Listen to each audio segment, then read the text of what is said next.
So we basically we kind of we have listeners and all that stuff. It's an online radio show, and we basically asked people from all different walks of like the political spectrum to ask you a question, and this might be kind of from someone that might be more of a detractor of It's okay. Of what you're saying, but I'm going to ask it for him because he's a very good friend of mine.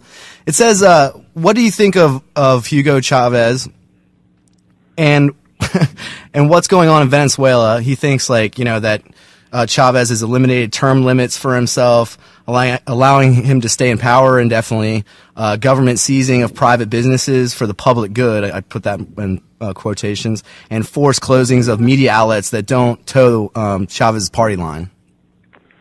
Well, first of all, there are plenty of criticisms you can make of Chavez, but I don't think those are particularly good criticisms. He didn't end term limits. There was a referendum on it, and he won the referendum. Now, maybe it shouldn't have been done, but I don't think the U.S. was a fascist country until the late 1940s. Franklin Delano Roosevelt had 4 terms, for example. And there were in parliamentary systems, like England, or in fact practically every system except ours, the chief official, the prime minister, has no term limits. They go on forever. So maybe it's right, maybe it's wrong, but that doesn't mean much. Closing, as for turning private enterprises into public ones, well, you have to take a look at the cases. Are they being turned over to work for the public good? For example, are they being worker run? Are they being directed to public needs rather than private profit? Well, that's a question you have to look at. And what about closing media outlets? Well, actually, the main one is the main one. It's RCTV. I wrote about it at the time that they closed it, and I said that I basically agreed with the critics.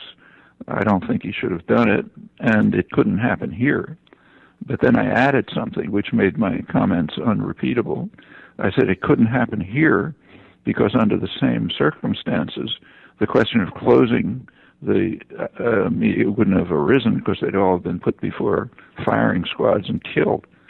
If CBS News, let's say, if there was a military coup in the United States and CBS News basically took part in it, provided propaganda for it and so on, and then it was overturned by popular uprising, CBS wouldn't be shifted to cable 7 years later. They would have been, if they were lucky, brought to trial and executed for treason.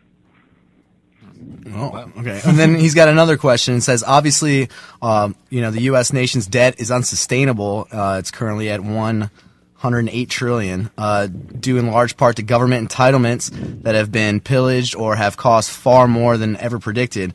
What should the United States do to get both the debt and deficit under control?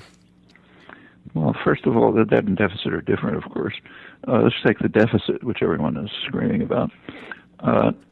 First of all, during a recession, you should have a deficit. Cutting the deficit now would be increasing the debt. And there's a very simple reason. The government spending, which I don't think is high enough, puts people back to work. It creates, putting people back to work not only gives them a chance to live, it also creates demand. It makes the economy grow. It means taxes increase, and you gradually cut away at the debt. So if you want to cut away at the debt, having a deficit, if it's correctly spent, is quite the right thing to do. Any serious economist will tell you that. But what is the deficit? Well, let's take a look at it. About half the deficit is exploding military spending, which is now, Obama's pushing it to higher levels than ever. That's around half the deficit. About the other half of the deficit is our completely dysfunctional privatized healthcare system, which is a global scandal. It has twice the per capita costs of other comparable countries, has some of the worst outcomes, and it basically was barely touched by this last reform. So, and if you take a look at the projections, that's going to overwhelm the federal budget. In fact, if we had a healthcare system like just about every other industrial country, the deficit would probably be turned into a surplus. So yeah, the deficit's real, and of course business wants you to hate it so that they can use it as an argument to cut Social Security and cut medical care and other benefits for the general population. But the business message is actually subtle. They want you to hate the deficit, but they also want you to love it because they love the two things that are creating it, namely the military budget and the privatized healthcare system. Now, as far as the privatized healthcare system, I mean, do you think that, like, I mean, do you think our government is competent enough to run that? I mean, with this new bill, is our government? We not only think it, we know it. I mean, there is one part of the healthcare system that works very efficiently: Veterans Administration. It's like other countries. It's efficient, not too much bureaucracy. Gets it done well. The outcomes are good. In the Veterans Administration, the government is permitted, as it is in other countries, to negotiate drug prices. And yeah, that works very efficiently because it's a government-run program.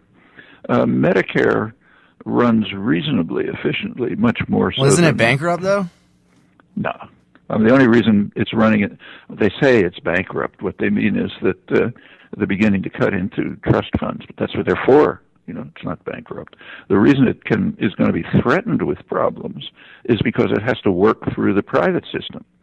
And the costs of the private system are so outrageous because it's so inefficient that, yeah, that's cutting into Medicare. But it's much less. I mean, for example, Medicare has a fraction of the administrative expenses of private insurance companies. To the extent that it has a financial problem, it's because of our tax programs, which benefit the wealthy, and also because it works through the privatized system. And Social Security is not a real problem at all. The propaganda about Social Security is just an attempt on the part of billionaires like Peter Peterson to get rid of it. Okay.